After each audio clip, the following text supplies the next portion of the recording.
हम खबरें दिखाएंगे आपको देश दुनिया की, राजनीति की, खेल की, क्राइम और मनोरंजन की सभी छोटी बड़ी खबरें। देखते रहिए आई कैप्चर न्यूज, सिर्फ आई कैप्चर न्यूज। आप देख रहे हैं आई कैप्चर न्यूज। मैं इस वक्त मौजूद हूँ उत्तर प्रदेश के जिला गाजियाबाद में। तो ये हमारे साथ मौजूद है राधिका जी। राधिका जी, अभी बताइए, सबसे पहले तो आप हमारे को आई कैप्चर न्यूज़ में आपका बहुत बहुत स्वागत है। आपका पहला सवाल मेरा ये रहेगा कि भागवत के लाइन में आने का मकसद क्या था? क्यों आप इस लाइन को चूज़ की? हालांकि आपके पास ऑप्शन बहुत सारे रहे होंगे या करना चाहती हैं, डॉक्टर, इंजीनियर या और भी, लेकिन आप भागवत के बारे में लोगों तक क्या पहुंचाना चाहती हैं? पहले तो आप सभी को मेरा प्रेम भरा राधे राधे। और मैं राधिका, मेरा कोई ऐसा मोटिव नहीं है। मैंने हर फील्ड में हर चीज़ें अपनाई हैं, लेकिन जब मैंने अपने ग्रंथों को पढ़ा और अपनी चीज़ों को जाना और अपने आप को पहचाना, और जो हमारा मोटिव, जो सालों पहले हमारा ग्रंथ लिख दिया गया था, जो सुखदेव जी ने लिखी है, और वो इस चीज़ को लेके उनका मोटिव ये था कि मेरे जो संदेश आज लिखा हुआ है वो आगे जाके संदेश फैले और लोगों को पता लगे। लेकिन कोई भी आजकल की भागदौड़ में सिर्फ पैसे के ही पीछे रह गए हैं और वो इस चीज़ को, सच्चाई को जानते ही नहीं है। तो जब मैंने वो ग्रंथ पढ़ा, और जब मैंने आप क्या होता है ना, कई बार भाव से नहीं पढ़ते, आप सोचते हैं कि मैंने पढ़ा और उसको छोड़ देते हैं, लेकिन ऐसा नहीं होता। यदि आप भाव से पढ़ेंगे तो आपको समझ में आएगा कि सालों पहले जो ग्रंथ लिखा गया है वो किस भाव में लिखा गया है। तो हमें उस बारे में, जब मैंने उसको पढ़ा, उसको फील करा, तो मुझे लगा कि शायद मेरे को और चीज़ों में इतना नहीं है, इतनी चीज़ें नहीं समझ में आएंगी जितना हमें इस चीज़ को समझाना चाहिए, पब्लिक तक पहुंचाना चाहिए। दूसरा सवाल ये, आपको इस फील्ड में आने के बाद किन कठिनाइयों का सामना करना पड़ा? कठिनाइयाँ तो हर बात पे है। तिलक लगाने पे है, कपड़े पहनने पे है कि ऐसा क्यों पहनते हैं, अभी तो ऐसे थे अब एकदम से चेंज हो गए हैं, आप तिलक लगाने लगे हैं। हमें हर चीज़ पे सुनना पड़ता है। लेकिन क्या होता है ना, जब हम भगवान से जुड़ जाते हैं, हमारी प्रीत उनसे लग जाती है, तो फिर मैटर नहीं करता। और जब तक आप ये चार लोग क्या कहेंगे ये चीज़ सुनेंगे, तो चार लोग हमेशा आपको एक ही चीज़ देते हैं, वो देते हैं आखिर में कंधा। तो उन चार लोगों को छोड़कर मैंने अपने माता पिता का सपोर्ट लिया है इस चीज़ में। मेरी मम्मी ने मुझे हमेशा सपोर्ट किया, और उन्हीं की सपोर्ट से आज मैं इस लाइन को चुन पाई हूँ। और अपने ही ग्रंथ है, कोई अलग चीज़ नहीं है, कुछ गलत नहीं है इसमें। अगर हम तिलक लगाते हैं तो ये हमारा सौभाग्य है। हमारे ग्रंथों में लिखा है कि तिलक तो हर आदमी को लगाना चाहिए। कपड़ों को जजमेंट देते हैं तो सोच है, हर किसी को, कोई छोटे कपड़े पहनता है उस पर भी जजमेंट देते हैं। इस ड्रेसिंग सेंस में कोई जजमेंट मैं नहीं सुन सकती, और ना मैं सुनती हूँ। दूसरा सवाल ये, आपने ये लोगों को बताना चाहिए कि आखिर भागवत है क्या? जब मैंने अपने ग्रंथ पढ़े हैं, जो कृष्ण लीलाएं पढ़ी हैं, जो उन्होंने लीलाएं करी क्यों है, क्या मोटिव रहा है उनका लीलाओं का, उन्होंने लीला सिर्फ इस युग को समझाने के लिए लिखा। तो आगे पहले ग्रंथों से लिखा हुआ आया है कि आज के कलयुग में हर कोई अपने अपने कामों में व्यस्त होगा, हर कोई एक दूसरे को काटने पे लगा होगा, सिर्फ पैसा ही मोटिव है। लेकिन ऐसा नहीं है। अगर आप अपने ग्रंथ उठाएंगे, अपने बारे में जानने की कोशिश करेंगे, आज जो भी समस्याएं हैं वो पहले से ही हमारे ग्रंथों में लिखी हुई है, लेकिन कोई पढ़ना नहीं चाहता। और ऐसा नहीं है कि समस्या ही लिखी है, उनका हल भी लिखा है, लेकिन कोई पढ़ना नहीं चाहता। तो मेरा मोटिव ये है कि मैं इससे, अपने माध्यम से, मैं उन लोगों को समझाऊं, उन्हें पहुंचाऊं, और उन तक जैसे भी जो भी संदेश हो सकता है मैं उन तक ये चीज़ें पहुंचाऊं, अपने ग्रंथ का प्रचार करूं, ताकि उन लोगों को समझ में आए। और कहीं ना कहीं एक चीज़ ऐसी होती है कि जब अब अगर हम लोग कुछ समझाते हैं, कुछ बोलते हैं, तो किसी की लाइफ में कुछ तो चेंजेस आते हैं। तो मैं ये चाहती हूँ कि मेरे बोलने से या मेरे समझाने से जो मुझे समझ में आया, अगर किसी को एक भी चीज़ समझ में आती है तो मेरे लिए बहुत सौभाग्य की बात है। चलो, ये है अच्छी सोच का अच्छा परिणाम। अगर ये उस वक्त नहीं सोची होती कि भागवत मुझे पढ़ना चाहिए, भागवत के बारे में हमें लोगों तक पहुंचाना चाहिए, तो आप समझ सकते हैं कि ये लड़की और भी अन्य कई सारे फील्ड को अपना सकती थी। चाहती तो संगत इतने होंगे, फ्रेंड सर्कल इतना होता है जिसमें कुछ अच्छे लोग भी होते, कुछ बुरे लोग भी होते, लेकिन इन्होंने भागवत को ही चुना। अब सोचिए कि इतनी कम उम्र में इतनी अच्छी सोच पैदा होना, यही बहुत बड़ी बात होता है। और अन्य लोगों तक वो अच्छी चीज़ों को पहुंचाना, सबसे चुनौती भरा वक्त और टाइम ये होता है कि हम पैदा हो गए, हमारा काम सिर्फ पैदा होना, खाना पीना, या लोगों के साथ वैसे अवैध व्यवहार करना, यही जीवन नहीं है। जीवन क्या है वो भागवत हमें सिखाता है, बताता है। अच्छा गीता जी, अभी मेरे को एक सवाल आपसे ये पूछना है कि आपके इसमें माता जी का क्या रोल रहा। मेरे माता हो जी सकता का है कि देखिए हर माता पिता का एक सपना होता है कि मेरी बेटी डॉक्टर बने, इंजीनियर बने, या और भी बहुत सारे फील्ड है जिसके अंदर जाए वो, ताकि उनके परिवार, उनके बच्चे, हमारे परिवार सब कुछ सेफ रहे, अच्छे से रहे, हम लोग एक अच्छी लाइफ जिए। तो उन साइड से क्या आपको कभी भी इस चीज़ पे रुकावट मिला कि हमें माता पिता की तरफ से कभी भी कहा गया कि नहीं तुम इस ये लाइन मत इस्तेमाल करो या फिर इसके तरफ मत जाओ, ऐसा कुछ? नहीं, हमारी माताजी ने शुरू से एक चीज़ सिखाई है कि जो फील्ड में आप माहिर हैं, जिस फील्ड में आपको लगता है कि हम आगे जाएंगे, उस चीज़ को पहचानो, अपने अंदर की आत्मा को पहचानो और उनकी आवाज़ सुनो। मैंने बहुत टाइम स्ट्रगल किया, बहुत सारी चीज़ें सीखी, अच्छी संगत भी मिली, बुरी संगत भी मिली, लेकिन मेरी माताजी ने मुझे हमेशा अवेयर किया, हमेशा समझाया, उन्होंने दिखाई चीज़ें और बाद में मुझे समझ में आई।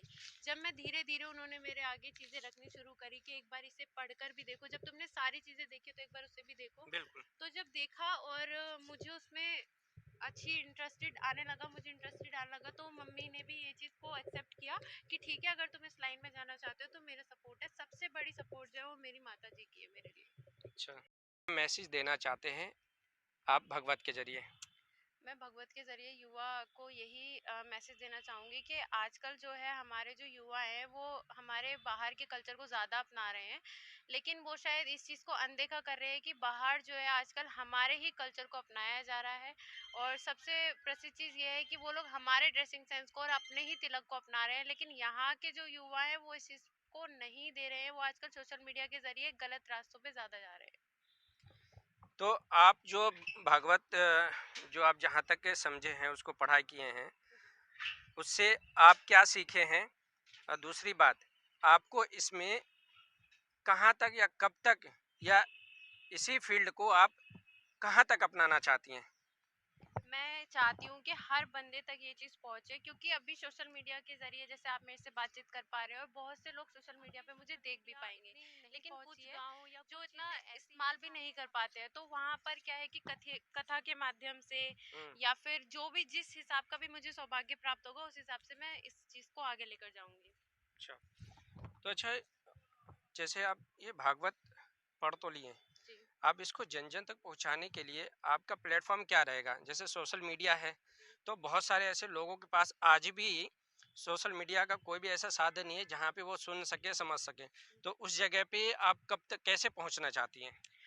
कथा के माध्यम से। अच्छा, जी। तो कथा के माध्यम वो कैसे करेंगे? अलग अलग स्टेट में जाके करेंगे, या सोशल मीडिया के जरिए फैलाएंगे, या आपका कोई स्थान ऐसा बनाएंगे जहाँ पे लोग आके आपको सुने? देखिए, अभी स्थान की प्राप्ति में तो टाइम है, लेकिन मेरा कहना ये है कि मैंने शुरुआत कर दी है और जिस भी माध्यम से मुझे सौभाग्य प्राप्त होगा, मैं उसी माध्यम से मैं आगे जाऊंगी। तो अभी अभी आप ये कितने साल से ये कर रही हैं, भागवत के बारे में लोगों को प्रेरणा दे रही हैं? अभी मुझे ज़्यादा वक्त नहीं हुआ है इस चीज़ में, क्योंकि इसमें क्या है कि मैं पहले अपने ग्रंथ को समझना चाहती थी और मैं इन चीज़ों को भाव से ही लेना चाहती थी, इसलिए मेरे को ज़्यादा वक्त नहीं हुआ है। मुझे सिर्फ अभी 2 साल ही हुए हैं इस चीज़ में। अच्छा, जैसे कि अब 2 साल हो गया, ठीक, आगे आपको क्या लग रहा है कि हमें कहाँ बैठना चाहिए? लोगों को कैसे बुला करके आप अपनी बात समझाओगे, भागवत के बारे में समझाओगे? देखिए, भागवत को समझाने की जरूरत नहीं है। भागवत का जो भागवत है ना, वही हमें चीजें समझाता है। देखिए, भागवत का अगर हम संधि विच्छेद करेंगे तो भा आगवत होता है, ठीक है। भा से हो गया भक्ति, गा से हो गया ज्ञान और वैसे हो गया वैराग्य और ता से हो गया त्याग। तो भागवत में ही पूरा अर्थ है।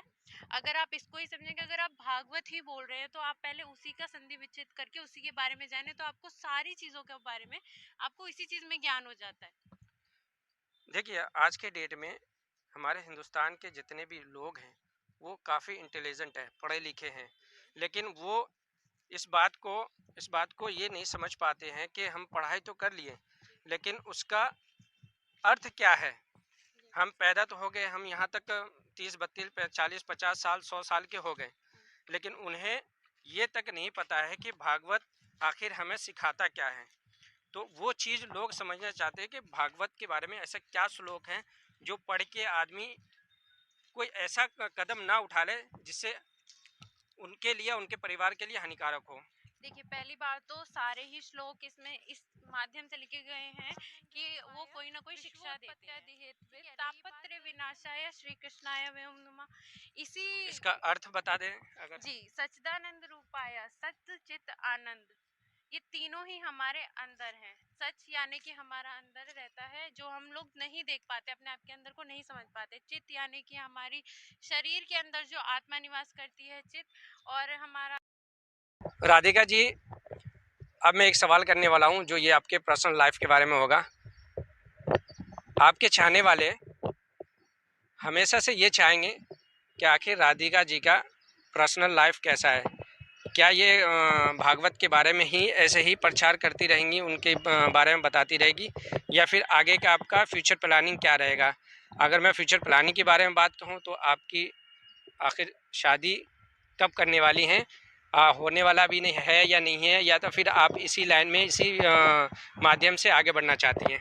देखिए, सबसे अच्छी बात तो यही है कि ये प्रश्न आज ही खत्म हो जाएगा, अभी से ही खत्म हो जाएगा। जो ये वीडियो देखेगा उसके माध्यम से भी और सोशल मीडिया के माध्यम से भी उसको ये चीज़ समझ में आ जाएगी। पहली बात तो किसी भी ग्रंथ में ये नहीं लिखा है कि हम संन्यास के बाद ही अपने ग्रंथों का प्रचार कर सकते हैं।